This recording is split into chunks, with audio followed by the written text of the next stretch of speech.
Sauce. Hey, you like Pez? It looks like that. Here's Heaney from the boundary line. He's an expert at these. From the boundary line!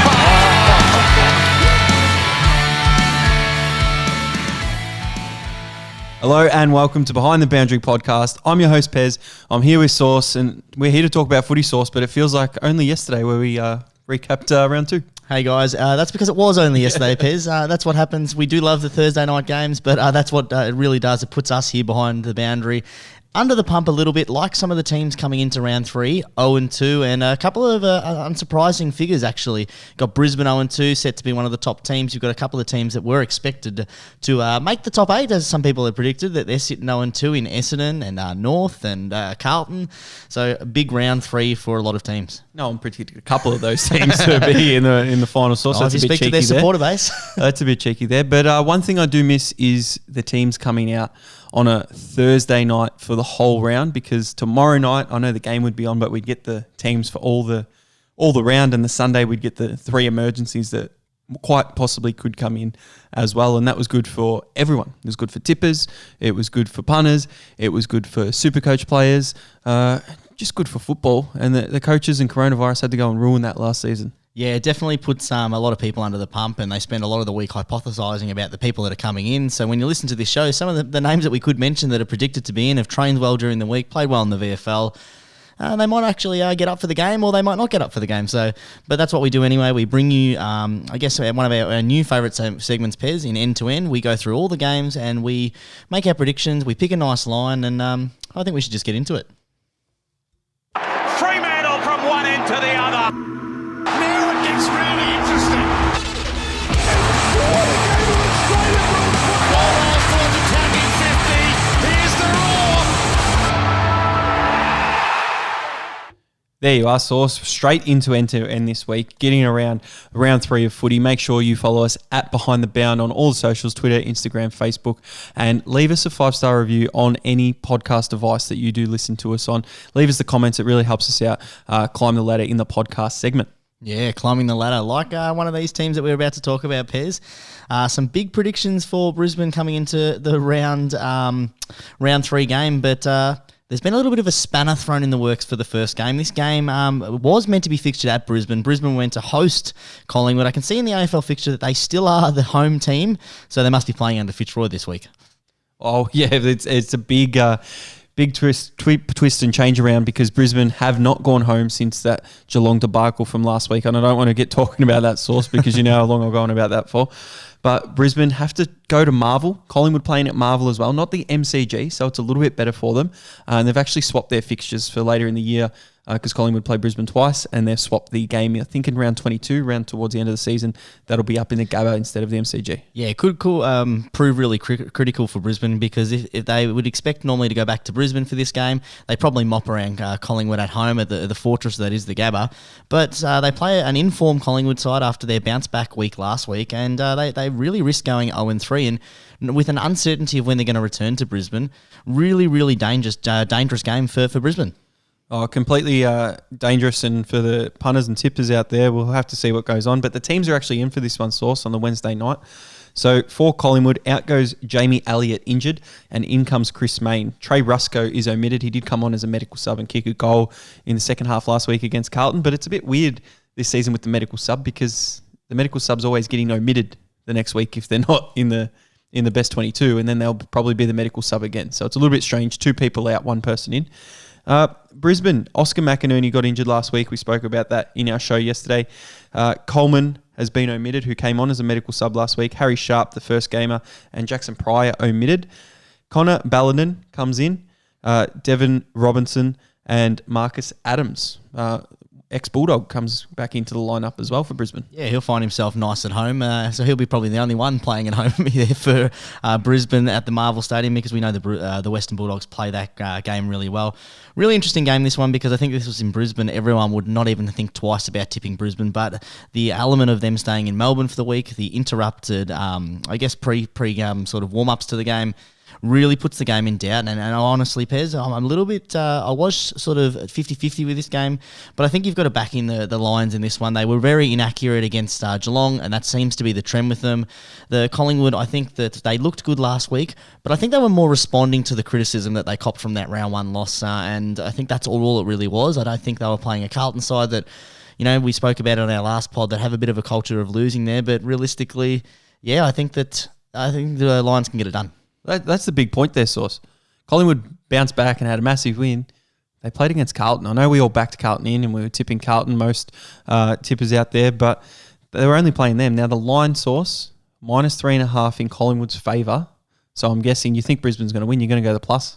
Yeah, I think so. I think I've tipped them to win. They'll probably be one of my loser tips this week. Collingwood would be to lose there. I might give that some away. I'm not going to bore you, Piz, because you're not in there. I anymore. I don't care about that. I only care about the Lions, mate. And just a quick update on that. Pez 11, Sauce 8. So you've got a bit of catching up to do this round.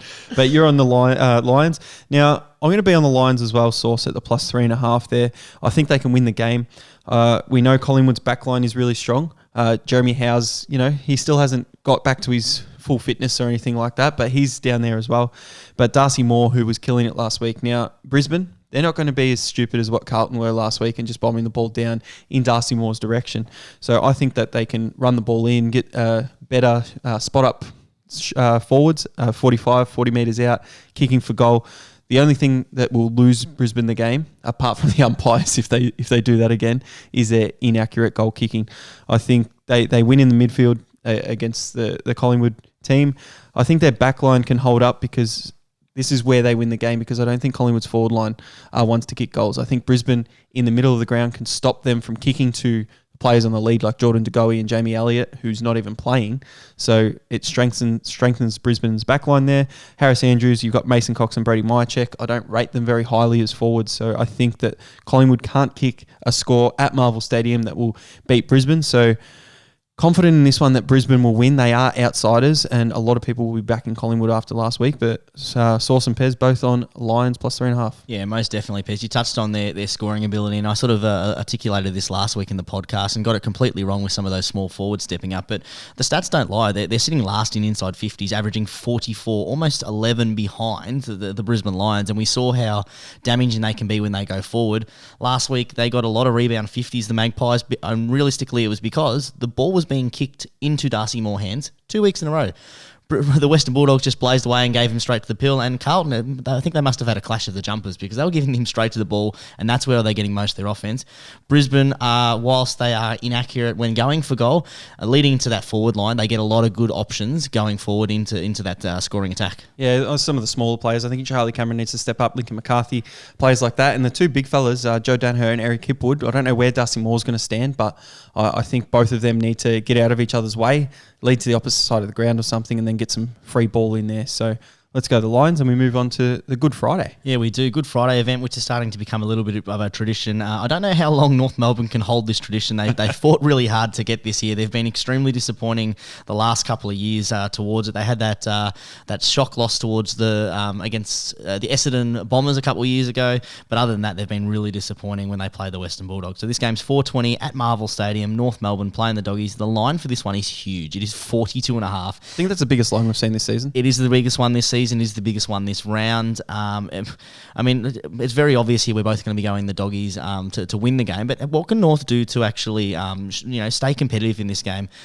Noble was really, really disappointed last week with their performance, and I'm assuming there'll be a lot of players that'll get the axe this week. There's been a lot of talk in the media and his press conferences this week, Sauce, asking David Noble, do North Melbourne actually deserve to be in this game and Good Friday and represent what it represents?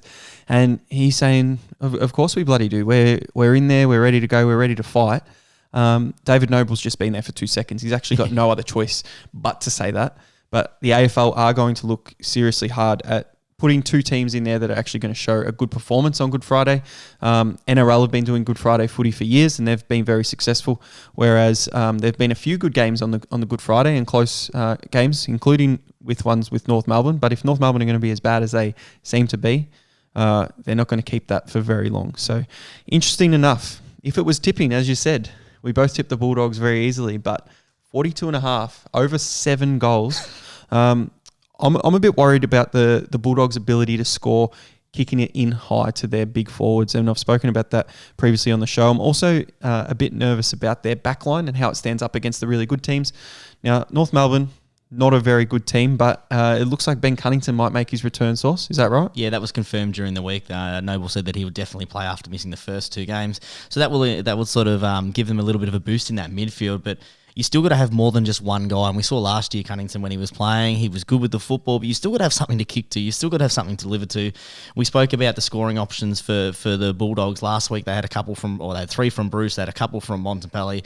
English kicked a couple as well. They've got those scoring options there. If they can work out who plays the midfield time and put Montempelli forward, I don't think he'll need to rush up into the midfield as much as he did last week against the Eagles to save the day. He could be one of their great scoring options. He could get 5 or 6 against North, and I think that's where their scores are going to come. We know that the Doggies in the past like to beat up on the lesser teams, and that's one of the things that we spoke about. Gold Coast need to start doing. The Western Bulldogs have always done this. They've always been some of those, excuse for the Doggies fans, they've been those pretenders that beat down on the bad sides, and I expect no difference for them in this game, Pez. I'm going with the Doggies for minus 42.5 in a really, really big line, but I'm backing in the Doggies. Yeah, well, just reading up, and Trent Dumont might be able to make his return as well. So Cunnington, Dumont, Goldstein in the middle, they actually strengthen a lot. I know the Bulldogs midfield's really strong, but I am worried how they're going to continue to score. I think North, with a few of their players that are in, I'm actually going to do something that is a little bit frowned upon. I'm going to back in North. You're going to back in your favourite team, the North Melbourne? Plus 42.5. And for all the North fans that we've lost, if you're still listening and you've got a North fan and they've stopped listening to the pod because of me, let them know Pez is on North at plus 42.5. They'll be back in bunches, Sauce, and we'll get those downloads up. Do you know how I know that you're confident, Pez? When you first said that you're going for North, you actually used the TH there and not the traditional F that you've been dropping. So you did correct yourself in the references to it. But wow, that is a huge win for all North fans, realistically. And hopefully the North Melbourne can keep it competitive, because I think it's important. They were one of the big advocates for the Good Friday appeal. They were always trying to get one of the games in there. It makes sense that they're one of the teams in there because that's where the Royal Children's Hospital is located. Same with, in between Footscray. So that is where it's good that the Western Bulldogs are here. But I'm like you, Pez. I'm a bit of a traditionalist when it comes to some of these games. The Anzac game, I think, should be between Collingwood and Essendon. Some of those, the Easter Monday should be with Geelong and Hawthorn. And I think that, most teams should have one of those traditional time slots that they can rely on for the big attendance. And I want North to do well in this, but so I want them only to lose by 43. Yeah, well, I think they're still going to lose by 6 goals, Sauce, but I'm just going that plus 42.5. So we'll see how we go, and it's a double header on Good Friday. It is. We head over to Adelaide Oval there, where the surprising Crows, the surprisingly good Crows, have been 50-50 in their game so far, split the difference. They're playing the up-and-coming Gold Coast Suns, and for me, this is a really, really crucial game for the Gold Coast Suns, coming up against a team that obviously has shown some great improvement, but still got flogged last week by Sydney, and Gold Coast did the flogging against North Melbourne. This is where they need to back it up. Oh, they definitely do need to back it up against an Adelaide side. 1-1, so it's not like they're 0-2 and they're desperate for a win over at Adelaide Oval. The Texans kicked 11 goals in 2 weeks, and he's looking in form. But I think the defenders, Sam Collins, can take care of him down back. The Suns did lose Butterick last week, who's a pivotal part in their defence, but it looks like Harbrow might be coming in for his replacement. So I'm happy with that replacement there. Sam Day, they're not going to be able to replace him with anyone that's ready to go is Sam Day's calibre, but I think backing the Gold Coast to make the finals at the start of the year, I've got to back my gut there, and I've got to go with Gold Coast Suns. The line's very small at minus 2.5, so the Gold Coast have to win by 3 or more against an Adelaide side where I predicted to be 17th on the ladder. So I am going with that. I've been really impressed with Adelaide and their effort and their ability to actually get inside 50 and have shots at goal and score. But Gold Coast, for me, I think they'll be too strong. No Rao, no Butterick, but just all around the ground where they are. Witts is a competitor in the ruck. Their midfield are much more skillful this year, and they're hitting their targets. And their forward line with King and Rankine at his feet, really love to watch it. So I'm going to watch this game with interest and be cheering for the Gold Coast Suns. Yeah, Adelaide do get, possibly a bit of a defensive boost down back with Luke Brown returning from an Achilles maybe. He's been training well during the week, so he might be able to sort of soften the blow a little bit. But I tend to agree, Pez. The Adelaide Crows looked amazing in round one because we saw Tex Walker just, actually look engaged, and a lot of the Adelaide Crows players looked engaged, which they didn't from last year. Last week, they sort of came, they got found out a little bit. They still looked really engaged. They still looked good in burst, but things that we've been talking about Adelaide for the last couple of years is building a consistent effort, and that's one of the things that the Gold Coast Suns are really starting to build. They had a really consistent hit out against the Eagles, really consistent against North, and I think they keep the trend alive against Adelaide Crows, and they sneak up a nice little win away from home, which is very important for Gold Coast in making the finals. So you're on the Gold Coast at the line as well? On the Gold Coast at the line. Nice. You love the Gold Coast anyway. I love the Suns. Knew you'd be on that. We head into Easter Saturday, that we call it. We've got what looks like a triple header. Perfect timing. It's perfect for the Easter weekend. If you're not looking at going away and you're a little bit worried about the COVID bugs flying around in New South and everything being cancelled, sit at home and sit there from Thursday and enjoy a nice long weekend. And the Saturday afternoon game, it should be an absolute flyer. Both teams 2-0. Richmond versus the Sydney Swans. This one starts at 1:45 at the G. This will be a really big test for the Swans. Oh, big second versus third clash if you look at the ladder clashes after 2 rounds. Richmond versus Sydney, minus 25.5 the Richmond Tigers are. So you can get Sydney plus 25.5. Now, this is the problem with Richmond and their lines that are around 4 and 5 goals. They coast, they let teams in, they kick away, they let teams come back in. They don't exert too much energy or more than they need to. Sydney are up and about. You've got Buddy Franklin back at the MCG, where we loved watching him play for the Hawthorn Hawks. Sydney are impressive, but these young players, Sauce, I don't think they can all keep performing at the same time. Richmond are going to be listening to the media. Oh, Sydney, everyone tipped them for outside. They're going to make the finals. I think Richmond can make a statement here.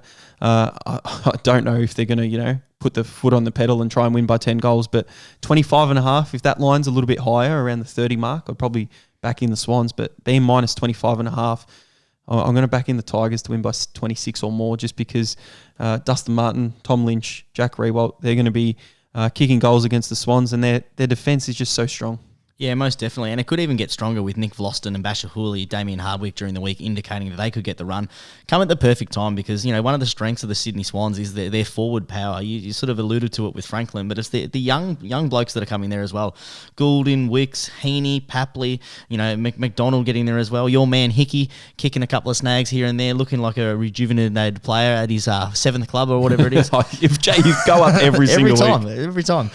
They have been really impressive, and you are correct. It is a really risky line with the Tigers. We've sort of spoken about this a little bit.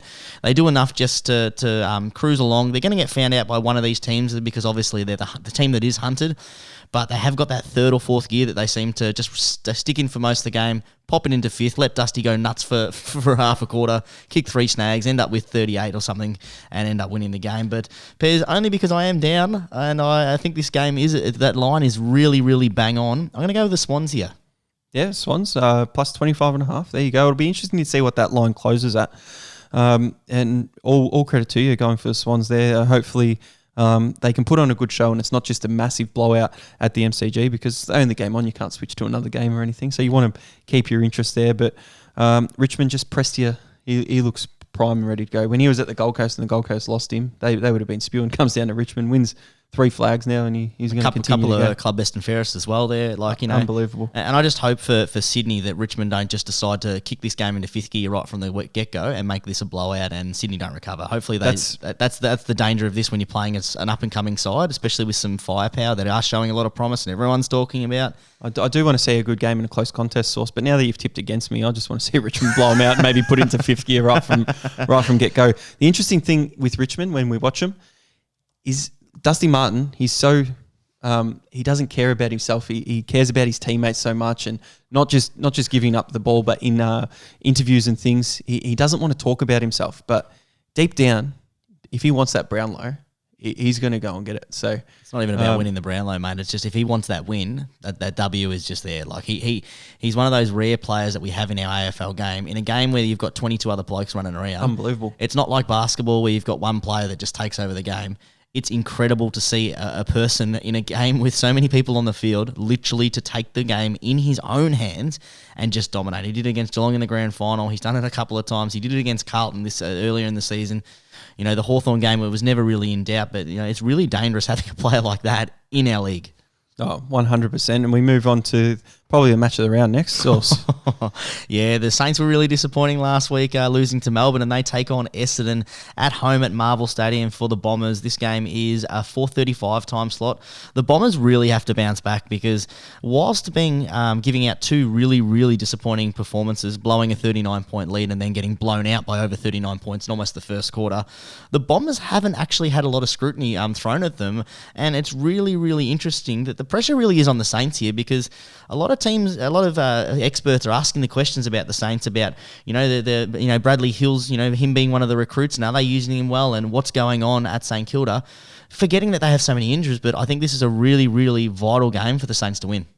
Oh, 100% it is. And with Essendon's injuries, it's crazy. Dyson Heppel didn't play with a back there, so we don't know if he's playing. But Devon Smith's going to be out. Sammy Draper with that injury we spoke about is going to be out. Jai Caldwell with that hamstring as well. Ben Rutten's got to dig deep here and get into all the whole list. He's got to look through the whole list and go, who the hell am I going to play here? Is Jake Stringer going to come back? Well, it's an interesting one with Jake Stringer because he's been available. They're just choosing not to, which shows a lot about, you know, the type of footy that Jake Stringer, you know, is capable of playing. But he's better forward than Kay Hooker. I guess it comes down to leadership, and that's what they're trying to do is, you know, like, is Jake Stringer a leader? And that's something that they're really missing. So I would be looking deep in the barrel and trying to find any type of club leaders and, you know, not even cult heroes, but someone that can, you know, give some direction out there for some of these blokes. You know what's really scary for Essendon here is Paddy Ryder could be on his way back here. He could come home. He could join the Saints 22 here and be really good for that. Brad Crouch as well. He's served his suspension for the little drug mishap at Adelaide last year, so he'll be back as well. And I don't know if Brett Ratton's going to be one to make a statement or he's going to give all the guys a chance to go, you know what? You're stuffed up. Let's see you back it up here. You're playing against an Essendon side, no mercy. Or is he going to make a statement? And if he's going to drop one player, he's going to drop Brad Hill back to reserves, but I don't know if he's going to make that call or not. Pretty easy one here, Sauce, because St Kilda did have such a poor performance in round 2, the line's only 21.5 points, which isn't even 4 goals. And if St Kilda can't beat Essendon by 4 goals after winning a final last year, that's absolutely pathetic. So St Kilda easily in here for me. Yeah, I think the inclusion of Brad Crouch coming into there, I mean, him, you know, he sort of got roasted a lot during the Amazon Prime the documentary there. Jeez, because you could see he didn't want to be there. You could see he didn't want to be there, but then it was really, really articulated. You know, his ability that he just doesn't defend. He's all about me, and he's got a really great chance here to come out to a Saints side that used the ball really well last year and seemed really unselfish in that midfield. Hopefully, with the inclusion of him and getting the ball out to, you know, running Bradley Hill, hopefully he can hit a target going there. I sort of think that the way he's playing a little bit, that he might be holding back an injury because he seems to really, you know, he was an elite user of the football and just hasn't delivered that in the first 2 games. But in saying that, Pez, you're right. I've tipped the Bombers to be very, very close to the bottom, you know, bottom 4, and I've tipped the Saints in the top 8. So you've got to back in the Saints to respond, and that's what good teams do. And I think that they're a good team this year. So I'm going with the Saints at the line. Well, they didn't show that last round, No, but they didn't. We get Essendon here to, you know, go 2-1 after that. You know, Saints did lose to a couple of very poor teams last year and still finished 6th. So we'll see how we go. Yeah, talking about game of the round, Pez, I think you actually read the fixture wrong. It's the next game on this. It's the West Coast Eagles versus Port Adelaide. This is not a twilight game. It's the 8:10 time slot over at SBS Stadium. This will be an absolute cracker for a Saturday night. Just before you get into the Chockies on Sunday, Pez, this is the game that you'll be frothing at the mouth to because this is going to be an absolute perler. The Port Adelaide at Power have been in they've been on fire, mate. They're the highest percentage in the league. They like to win. They like to win big. Their recruits are all starring. Fantasia's been great. They've had Alistair, who has to be the steal of the recruitment off-season. Not only that, every single player that they bring in, like Mitch Georgialis comes in, boots 4, and like he's on the cusp of maybe missing the game this week. Like it's incredible the talent and the depth that they've got there. And, you know, West Coast travelling back from Melbourne, a really probably disappointing win. They would have thought that they could have taken that home in the last quarter. What are your thoughts, mate? How does this game pan out? Well, you got to look at some of the teams here, and Luke Shuey might come back in. You've also got Georgiades, who you mentioned, kicked 4 goals. Does he make his way out for Todd Marshall there? It was a late inclusion for Todd Marshall. Like, if Todd Marshall's ready, they obviously believe that he's Todd Marshall. Being dropped after 4 goals is pretty rough, isn't it? Well, maybe they'll make him the stud. And even that, I reckon that's even more of a kick in the guts because you don't get to play. At least you can go down to the snaffle and just kick 7 or 8 goals down there. You know what else I'm seeing is Connor Rosie. He might also be available here. So Port Adelaide, they've got some tough calls to make. Heading over west, are they going to, not rest a few players, but get a few players out there because they've got other players to replace them? West Coast really needs Shuey back in that midfield. Nat Nui's going to dominate in the ruck as he always does. Yep. The West Coast tall forwards there, I'd like Aliir to be able to stop some of that drive in the forward line. I like Port Adelaide's run, and I've seen a few games at Optus, especially the Fremantle GWS, where Fremantle were able to run it through the midfield, and it's kind of like what Port Adelaide do.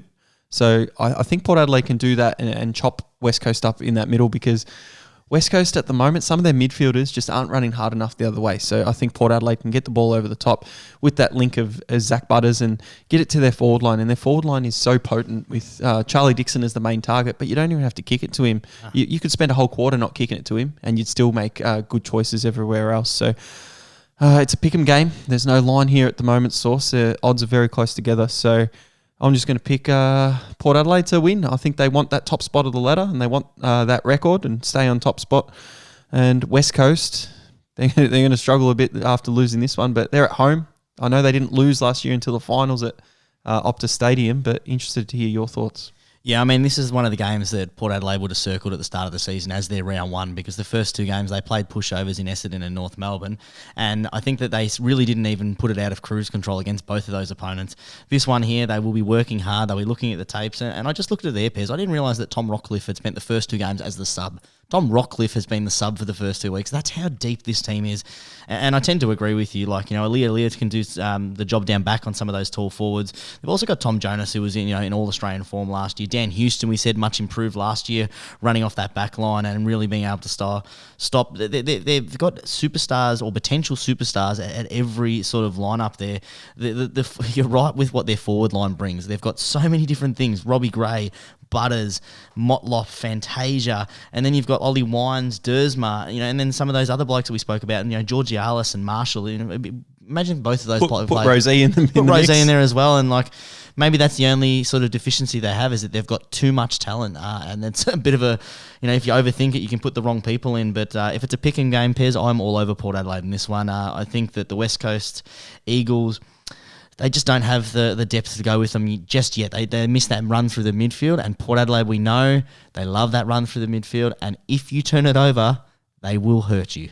Yep, and I think they can do it. It's hard at Optus Stadium, but Port Adelaide we think is probably the better side. So it's only a short trip over there, not like everyone else travelling over there, so they won't be fatigued. Both on Port, they won't be fatigued. They've played North and Essendon. No one. They've only played 1 game of footy, realistically.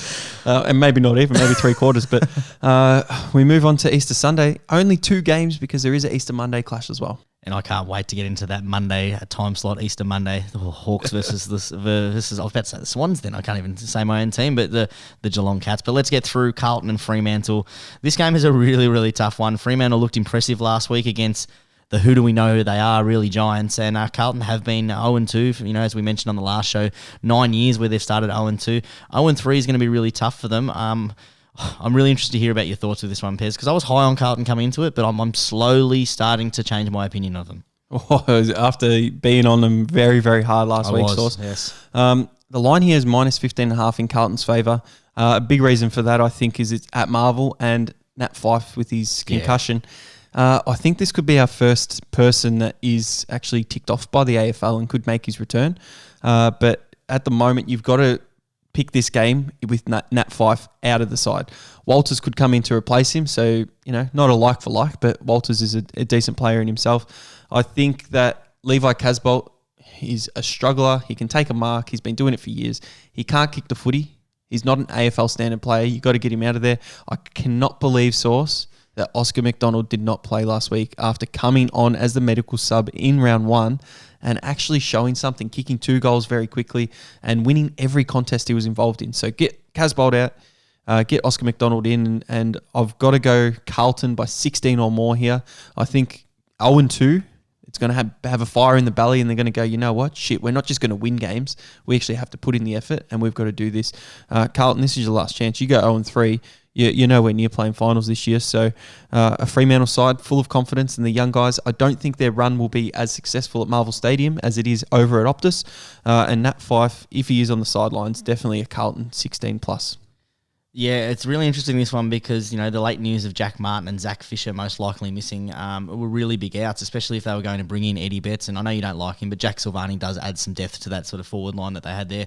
So 15.5 is a really, really tricky one, because you just don't know what the Carlton are going to deliver. They seem okay with just cruising and then turning it on in slots. Walters coming back to this side. It's really disappointing for Fremantle, because you put Walters in there and Fyfe in there, and this game is a lot closer. And I'm probably leaning towards Fremantle, but the game, you're right. I've been on Carlton. I'm starting to shift my decision. I'm going with Carlton Blues one last time, minus 15.5. If they are going to be that team that I've mispicked and I've misread, then I need to jump off them early. It's their last chance for me, Pez. The Blues by the line. There you go, in agreement there. But Nat Fyfe, you put Nat Fyfe in their Sauce, just hypothetically, question without notice. You go the Fremantle plus 15.5 if it's there. I mean, if you're in the same Carlton that's about to line up, so no Jack Martin, no Silvani, no Eddie Betts. If they played the same team as last week, no. This team, I probably would take the 15.5, because I feel like the line wouldn't be 15.5 then, probably close to 7. You agree with me, though, that Oscar McDonald needs to come into that side? I don't know how he's not playing. Levi Casbolt, whilst offering some great hands up forward, he's just not snagging goals. So he kicked out in the full at the start last week, and that would have been a great start for Carlton. Colin would go down and get the first goal. It's all horses for courses after that. All horses for courses, exactly right, Pez. And speaking of teams that I have jumped off, Pez, I cannot jump off quick enough for the GWS Giants. It's taken me 4 years, but they take on the Melbourne Demons, and you know what? I'm not even going to talk about this game, because I'm on Melbourne at the line. I don't even need to talk about it, because we're going to say the same things we always do. They've got the talent. They've got this. They're not playing for their coach. I can't continually say that talent is enough. Maybe you raised a question on the podcast on Monday night, and you said, well, maybe we're overrating the talent. Maybe they're not that good, but individually, you still look at these names and they're still good, but they're just not performing. So for me, it's Melbourne. They're very, very simple and very blunt, their Sauce, with GWS disappointing a lot of punters last week with Freo overrunning them very easily. Melbourne head up there after a good win against the Saints. They've got a very strong backline with Stephen May down there. Max Gawn floats through.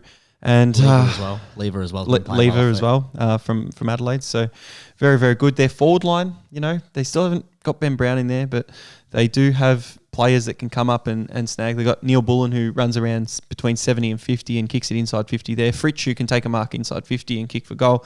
Tom McDonald has been doing that a little bit, which is a little bit strange to what he's been doing the past few years, but minus 8.5 is pretty low. GWS are going to have all the articles and everything scattered around there. Doesn't seem to matter. Doesn't seem to matter for them. And you just can't back them in. They're an 0-2 side after losing terribly to the Saints in round 1 and then terribly to Fremantle. That's embarrassing. I think the best call, if I was in charge of GWS, I would come out tomorrow and sack the coach, even this early on, and try and get the boys fired up and try and actually push for finals, because you've got a list that, with names, could do it, we think. But they're not going to do it with Leon Cameron here. I think Melbourne, if they coach themselves, because I don't rate Simon Goodwin as a coach either, but Melbourne to win by 9. I'm on Melbourne as well, Sauce, because I can't jump and keep going for the Giants, because they just don't show any heart. They didn't show anything last week on Watch them come a out Sunday and win afternoon. by 50 now. Watch them come out and win by 50. And if they do, all credit to them. We're back on them. But I won't be back on him as long as Leon Cameron is in charge, because we've seen that the players do not want to play for him. Are they playing for themselves? Are they playing for stats? I don't know what the hell they're doing. They need to be a lot more impressive, and their ball movement needs to improve. But the biggest thing, their effort and tackling pressure needs to improve and make it hard for the other team to score. Not just let your young Fremantle side go run inside 50, handball it, have an easy shot for goal under no pressure, and get the crowd behind them. So Melbourne minus 8.5 and stuff the Giants at the moment. Yeah, I think the best thing for the football club would be for them to lose against Melbourne and really get belted and embarrassed, because then the hard decisions have to be made. And he's not actually, Leon Cameron's not actually making those decisions in dropping them. He's dropped 1 or 2 players the last couple of years, but then they go straight back into the side. There needs to be some accountability. There's none there at the moment. Let's go the D's in that one. I'm with you. Easter Monday. Easter Monday. I'm going to go to this game. It's going to be fantastic. Cannot wait. Speaking of traditions, this is one of the great traditions. Geelong versus Hawthorn always put up a great game, no matter where they're later on the position. This one's a 3:20 at the G, a Geelong home game for this one, so I'll make sure I make the trek down. I don't know if my GPS knows the way there. Where the MCG is. No, but it's going to be hopefully some interesting ins. So Gary Rowan obviously is out with a couple of weeks, and it's probably come a little bit too late him coming out, because we're always talking about Gary Rowan, whether it's been stupid decisions or he's not actually playing good football, or he pops up and kicks 7 out of nowhere. Probably 3 is more the realistic stat there, but going to be a really interesting game, this one. Hawthorn haven't been impressive, and they've sort of, we spoke about them last week as being sort of a no comment game, because they're just in cruise control, but they haven't got the elite talent there to be able to be cruising. They haven't been impressed in their first 2 games. But Geelong are lacking a lot through that midfield. No Menegola, no Duncan, no Dangerfield. It's got to help you Monday, though. Easter Monday. It gives them an extra chance. Menegola, Duncan could possibly return. Possibly. That shoulder injury from round 2 for Menegola, probably against, if you're playing a side that is vowing for the 8, you might put him in and risk him. But I would think that Geelong would back in their list, even the depleted list, to beat them. So I would see him probably rest another week.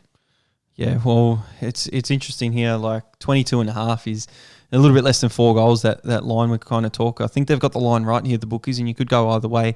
I don't think Hawthorn are going to actually win the game. Will Day was impressive when he was on the ground, and he's going to be out as well. So Scrimshaw was the sub that came on for him, so he might replace him there. Is Chad Wingard going to come in and provide them something in that midfield as well? It's probably another week away, I reckon. We just it's on Monday, isn't it? So when are we going to know the team? Sunday night. How ridiculous is that? Ridiculous. 22.5. The Cats, they got away with one last week.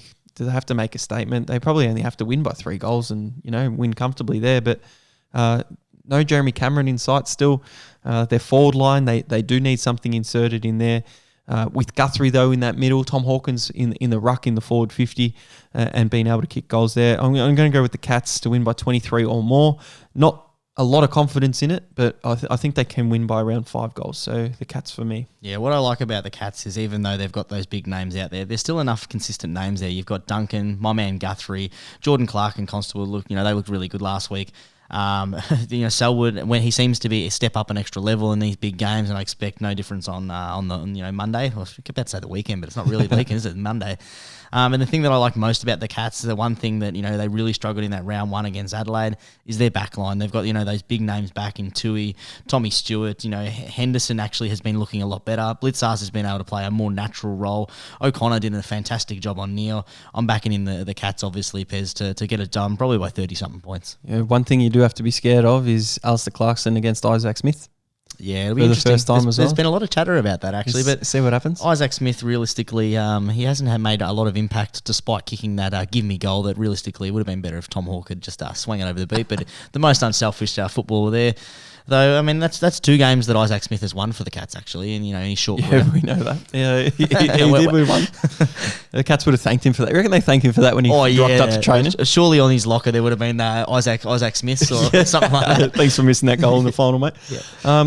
Anyway, both on the Cats, but Hawthorn, they're going to always fight when they've got Alistair Clarkson there. So that gives it all. Let's see how many we've got different there. We've got the Bulldogs and North where we're head-to-head their Sauce. The Richmond-Sydney game we're head-to-head, so there's 2.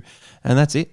No, so I still can't catch up. You still can't catch up, but it's a long season. You've got to go the whole round. You can't just try and catch up. The whole season, not the whole round. All the time. Whole season, mate. We make sure I'll get you. We're a whole round 3. You can't come out. You've got to love a challenge. Exactly right. So looking forward to the Easter weekend of footy. Absolutely love it. Make sure you jump on @BehindTheBound, Twitter, Facebook, Instagram. Get all around it. I've been Pez. Peace out. I'm still Sauce. We'll catch up next time, guys.